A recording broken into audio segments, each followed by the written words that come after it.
মা যেমনি আমাদের ছোটোবেলায় স্কুলের জন্য আলু দিয়ে, পেঁয়াজ দিয়ে আর ডিম দিয়ে একটু বাদাম ফাদাম দিয়ে চাউমিন করে দিত, আজ আমি ছেলেকে স্কুলের টিফিনে সেইভাবেই চাউমিন বানিয়ে দিলাম।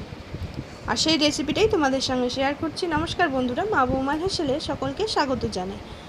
দেখো, এখানে আমি চাউমিনটা আগে থেকেই সেদ্ধ করে রেখেছিলাম, যেহেতু ভোরবেলা স্কুল ওদের 7:30টার মধ্যে, 7:10-15 বেরিয়ে যায়। তো আমি রাত্রেই চাউমিনটা জলটা ফুটিয়ে তার মধ্যে একটু নুন আর সাদা তেল দিয়ে গরম জলটা ফুটলে চাউমিনটা দিয়ে সেদ্ধ করে রেখেছিলাম। এবার কড়াইতে বেশ খানিকটা সাদা তেল দিয়ে দিলাম, দিয়ে তার মধ্যে অল্প পরিমাণে বাদাম দিয়ে দিলাম। বাদামটা এবার একটু লাল লাল করে ভেজে নেব। আর চাউমিনটা সবসময় একটুখানি সেদ্ধ করার আগে সাদা তেল দিয়ে সেদ্ধ করলে চাউমিনের যে একটা দলা দলা পাকিয়ে যায় সেটা হয় না, একটু তোমার ঝরঝরে ভাবটা থাকে। আবার অনেক সময় তুমি এটাও করতে পারো, চাউমিনটা সেদ্ধ করার পরে তুমি একটা থালার মধ্যে জলটা ঝরিয়ে একটা থালার মধ্যে ঢেলে নিয়ে তার মধ্যে একটু সাদা তেল দিয়ে ভালো করে চাউমিনটা থালাটার মধ্যে সাদা তেল দেওয়ার পরে ভালো করে চাউমিনটা মাখিয়ে রাখলে সেটাতেও ঝরঝরে হয়। এবার দেখো, বাদামটা ভেজে নিয়েছি, তার মধ্যে এবার আলু কুচি কুচি করে কেটে রেখেছিলাম, সেই আলু একটা বড় সাইজের আলু নিয়েছিলাম, আলুটা এবার তেলের মধ্যে দিয়ে দিলাম। দিয়ে এবার আলুটাকেও হালকা করে ভেজে নিচ্ছি।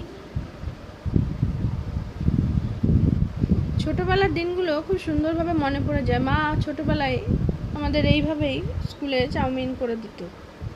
তোমরা কে কে বাড়িতে কিভাবে চাউমিন করো অবশ্যই কমেন্ট বক্সে জানিও। আমিও রেস্টুরেন্টসের মতো চাউমিন করি, সেটাও তোমাদের সাথে পরে শেয়ার করব। আজকে ভাবলাম ছেলেকে যেভাবে টিফিনে আজকে দিয়েছি সেটাই তোমাদের সাথে একটু শেয়ার করলাম। দেখো, আলুটা প্রথমে নুন দেইনি, কারণ কি আলুটা তাহলে দলা দলা হয়ে যায়, ঝরঝরে ভাবটা থাকে না।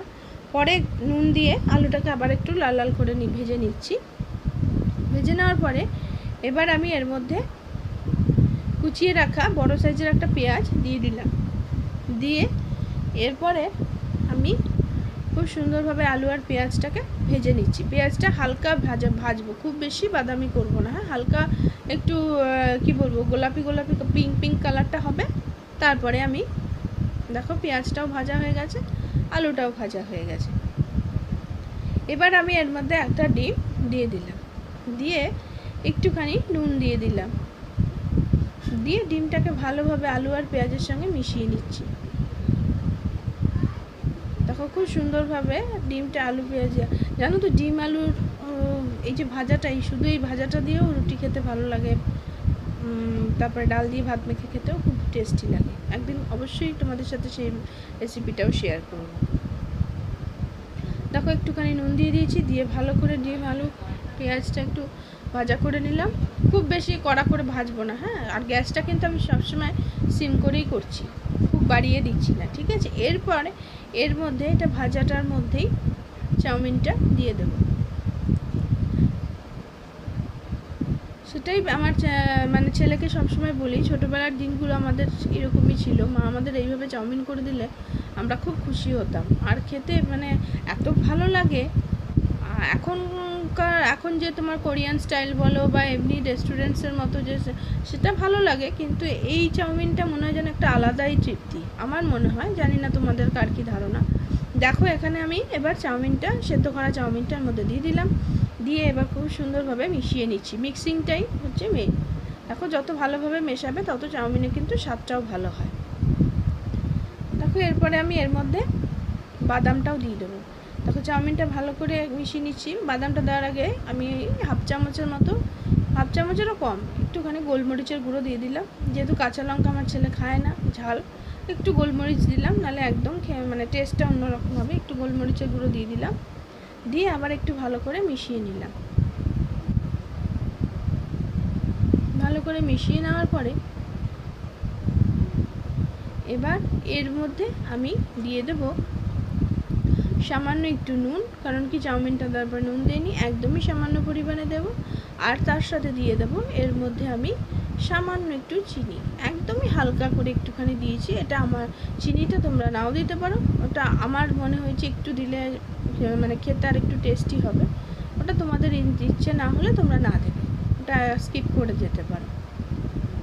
এরপর ভেজে রাখা বাদামটাও আমি এর মধ্যে অ্যাড করে দিলাম, দিয়ে এবার খুব সুন্দরভাবে মিশিয়ে নিচ্ছি।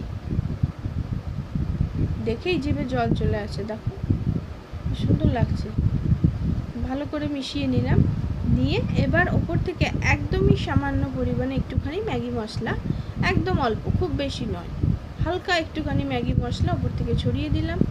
দিয়ে এবার খুব ভালোভাবে সেটাও মিশিয়ে নিচ্ছি।